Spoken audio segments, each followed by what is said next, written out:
Good morning, boys and girls. It's Thursday, and I hope things are going well for you this week. Just giving you your update. Yesterday, I hope you were able to pick up your packets. In your packets, you should have found your spelling book. Those are the books that I found in the classroom in your desk. If you did not receive it, it's because it's either in your locker or possibly at home. If you're needing a copy of it for next week, I'd be more than happy to run that. Please let me know, and I will make sure that's in your packet for next week. Also, I hope you got your free books. Those are the books for March, April, and May from Scholastic. So I hope you enjoy those books and some new reading.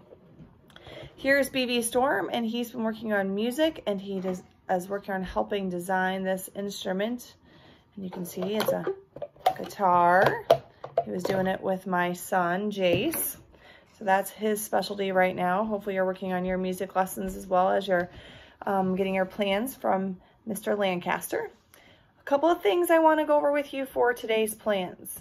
We're going back into our spelling book, which we haven't done in a while, so I want to go through the directions for that page. You were assigned to complete page 169 today. And in 169, at the top, you were to write the 5 basic words that end with the er sound. So any of them that have the er sound at the end, there are 5 basic words for that. For lines 26 through 29, you have basic review words that belong in each group. So you're classifying. Look at the relationship of the first 2 words that are given and find a third word that would fit with them. And for the challenge word section, you're going to use the challenge words to complete the sentences. Please use your spelling dictionary if you do not know the meaning of the word. Always look those up to help you out. For reading today, you're continuing on with word text, using those context clues to find the meaning of words, and you read a poem.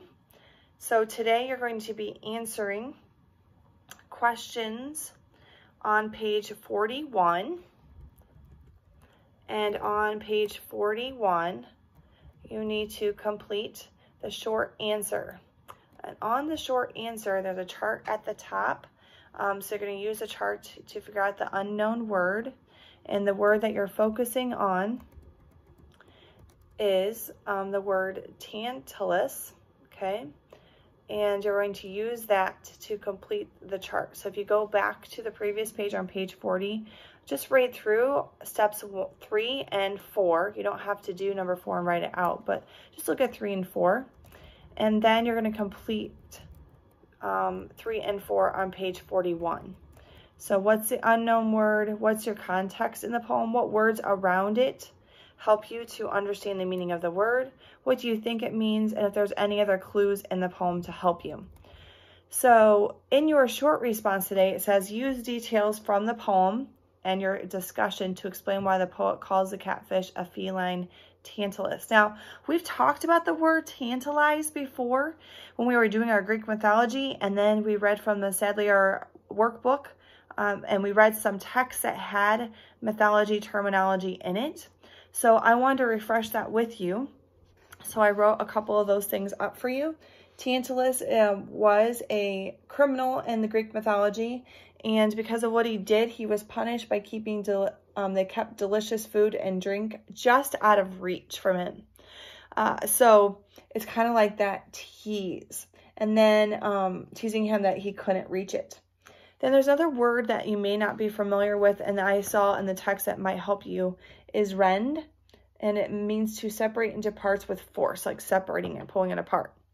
So I hope that helps you out with the context around the word and the phrase for feline Tantalus. What do you think that means? Why would the poet call the catfish that? So think about the context around it.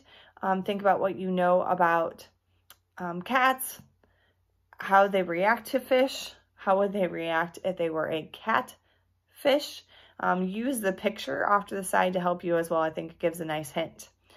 For math today, you're not going to be in the packet. You're going to be doing iReady today for 30 minutes. I know a couple of you have asked about logging in, how to log into that. If you need help with that, send me an email or a text today. I will try to help you with that. If you do not have good internet access or you do not have internet access, you may go ahead and just work on basic facts today. Try to get 20 to 30 minutes in on those. Whether you make flashcards, you have your own flashcards, you could also just write out some facts and work on those. Maybe modeling facts. Multiplication and division would be the focus I would worry about today. For science, if you did not finish up your Earth Day project, continue to work on that. Remember, you have a choice board for that. You have different areas to choose from. Please don't stress about that. I want it to be a fun activity, so choose one that seems enjoyable to you, that you'll really enjoy doing. If you have any questions or need some more explanation on those choices, please feel free to ask me about that. Other than that, I think we are good for our plans today. I hope you have a great day, and I will talk with you tomorrow.